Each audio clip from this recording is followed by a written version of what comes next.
बंद हो गया, अभी इतना नाकरा हो गया। मैं भूतकाल की सारी वैसे किसका वैसे कोई छुपाने या शर्माने का विषय नहीं है। जैसे हम डॉक्टर के सामने अपनी हर कमी रखते हैं, ऐसे हम संत सदगुरुदेव के सामने अपनी बात रख सकते हैं। तो हमें ये लगता है कि तुम्हारे ऊपर भगवान की विशेष कृपा है। क्या?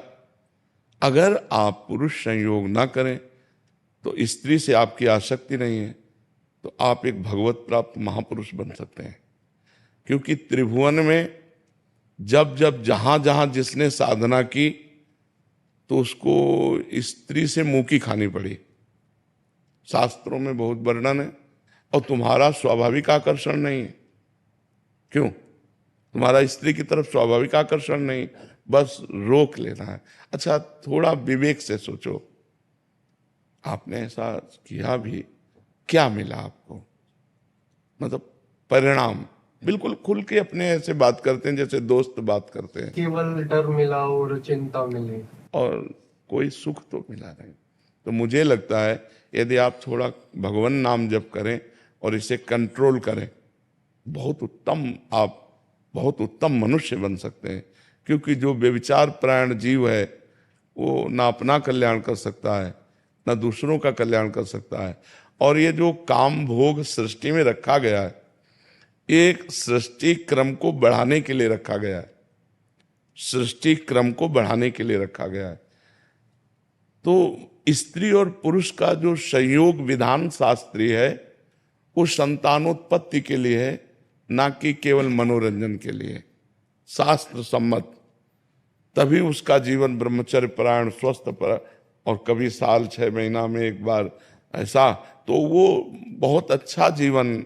ये व्यभिचार प्रवृत्ति तो मतलब बहुत निकृष्ट आदत है और ये सबको नष्ट कर रही है। तो मुझे लगता है भाई, यदि आप थोड़ा विचारवान बन जाएं और अध्यात्म की शरण लेकर इसको शासन में लें तो आप बहुत अच्छे बन सकते हैं।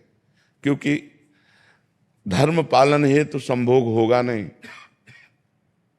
संतानोत्पत्ति योग संबंध होगा नहीं है, केवल भोग विलासिता मनोरंजन। तो हमें आप खुद अनुभव करके देखो, क्या आप ऐसा जीवन नष्ट करना चाहोगे? तो मुझे लगता है नियम और संयम में आना चाहिए। अगर आप अभी अनुभव कर लें तो कर लेने, कुछ दिन बाद हमारी बात याद कर लेना, हाथ कुछ नहीं लगेगा। अच्छा, दूसरी बात, थोड़ा विचार करो, कहाँ क्या है सुख भाई? हम ऑपरेशन करके आपको बता रहे दिमाग के, हमारे दिमाग का क्या है भाई? कौन सा सुख है? दुर्गंध और मल भरा हुआ है, वहीं से तुम्हारी रति है। मुझे लगता है कि ये पूर्व संस्कारवश, ये आपकी कोई उपज नहीं है, ये आपकी कोई मनपसंद बात नहीं, आपके दिमाग में पूर्व प्रारब्ध वसात ये संस्कार है। तो इस संस्कार को जीतने के लिए मनुष्य शरीर मिला है, इसी संस्कार में मिट जाने के लिए नहीं मिला है। अगर आप जीतते नहीं है तो मिटा देगा। कितना गंदा स्वरूप आपका होगा, चाहे वो बहन हो चाहे भाई हो, आप विचार करके देखो। उसके जीवन का मतलब क्या रहेगा? केवल मनोरंजन, धर्म से कोई मतलब नहीं इसमें। तो हमें लगता है अगर हम ब्रह्मचर्य धारण करें और भगवान की तरफ बढ़ते हुए समाज सेवा करें, अगर हमें संतान ही प्रिय है तो किसी की भी गोद नामा से हम संतान ले सकते हैं और अपने परिवार का वृद्धि कर सकते हैं।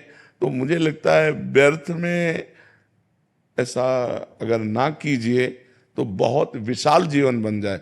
ब्रह्मचर्य भी तो एक मार्ग है जिसके द्वारा हम परमात्मा प्राप्ति करें, समाज सेवा करें, जो चाहे वो कर सकते हैं। इस तरह मल द्वार में अपने को आसक्त करके जीवन व्यतीत करना मुझे लगता है कि ठीक नहीं है। स्त्री पुरुष का जो संयोग है वो संतानोत्पत्ति के लिए, धर्म में काम को भगवान अपना स्वरूप कहते हैं। धर्म में काम मैं हूं, तो वो धर्म तो यहाँ दिखाई नहीं दे रहा। और ये आप में ही नहीं है, लाखों बच्चों में है।